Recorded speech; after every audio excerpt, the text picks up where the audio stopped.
Hi అండి, welcome to our channel. ఈ వీడియోలో Tirupati real estate present transformation స్టేజ్లో ఉంది, అంటే రూపాంతరం చెందుతోంది.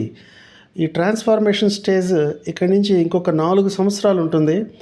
అయితే ఇప్పుడు తిరుపతి రియల్ ఎస్టేట్లో 50 అంకణాల ప్లాట్లకి యంగ్ జనరేషన్, అంటే ఒక 28 ఇయర్స్ నుంచి 38 ఇయర్స్, అంటే 40 లోపున్న యంగ్ జనరేషన్ ఇన్వెస్టర్స్ 50 అంకణాల ప్లాట్లకి ప్యూర్లీ ఇన్వెస్ట్మెంట్ యాంగిల్లో ఈరోజు కొనిపెట్టి ఒక 10 ఇయర్స్ 15 ఇయర్స్ వెయిట్ చేసే ఈ సెగ్మెంట్ ఎక్కువ ఉన్నారు. సో వాళ్ళ కోసం అప్పుడప్పుడు ఈ తిరుపతి రియల్ ఎస్టేట్ మీద అనాలిసిస్ వీడియోలు పెడుతున్నాను.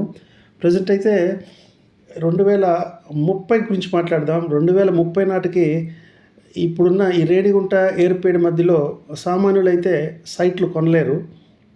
ఎందుకంటే ఈరోజు అంకణం ఉండే 70-80 వేలు, హైవేకి ఉంటే 1,00,000 దాటేస్తుంది. సో 2030 తర్వాత రియల్ ఎస్టేట్ వెంచర్స్ ఎక్కడ వస్తాయంటే మీరు అనుకున్నట్టు ఏర్పేడు కాళహస్తి మధ్యలో రావు. ఎందుకు రావు అంటే ఈరోజే అక్కడ ఎకరం కోట్లల్లో ఉంది, అప్పటికి ఇంకా ఉంటుంది.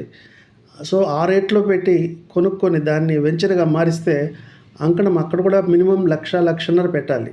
సో తిరుపతిలో బేస్ ప్రైస్, అంటే middle class segment or upper middle class base price అంకణం 50,000. సో ఈ రేంజ్లో అయితే ఏర్పేడు శ్రీకాళహస్తి మధ్యలో 2030కి ఇవ్వలేరు. అందువల్ల రియల్ ఎస్టేట్ అక్కడికి షిఫ్ట్ అవుతుంది. ఎక్కడికి? శ్రీకాళహస్తి నాయుడుపేటకు మధ్యకి షిఫ్ట్ అవుతుంది. సో మధ్యలో ఉండేది కరెక్ట్గా జంక్షన్ లాగా పెళ్ళకూర అని ఉంటుంది.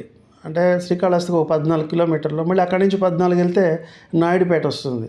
సో 50,000-60,000 ఇవ్వాలి అంటే మిడిల్ క్లాస్ అప్పర్ మిడిల్ క్లాస్కి కాళహస్తి నాయుడుపేట మధ్యలో ఆ పెళ్ళకూరికి ఒక 3 కిలోమీటర్లు ఇటువైపు, లేదా 3 కిలోమీటర్లు అటువైపు.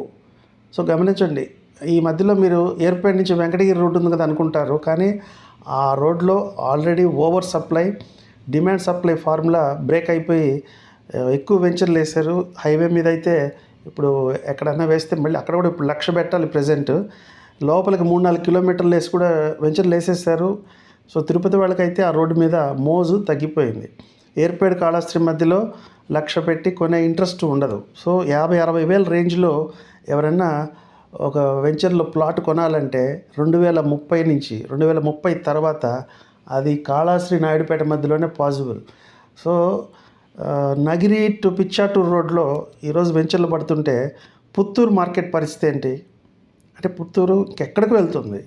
నగిరి పిచ్చాటూరు మధ్యలో. అలాగే కాళహస్తి నాయుడుపేట మధ్యలో వెంచర్లు పడుతున్నప్పుడు ఏర్పేడు అలాగే రేణిగుంట మధ్యలో ఉన్న ఆ ప్లాట్ల పరిస్థితి ఏంటి?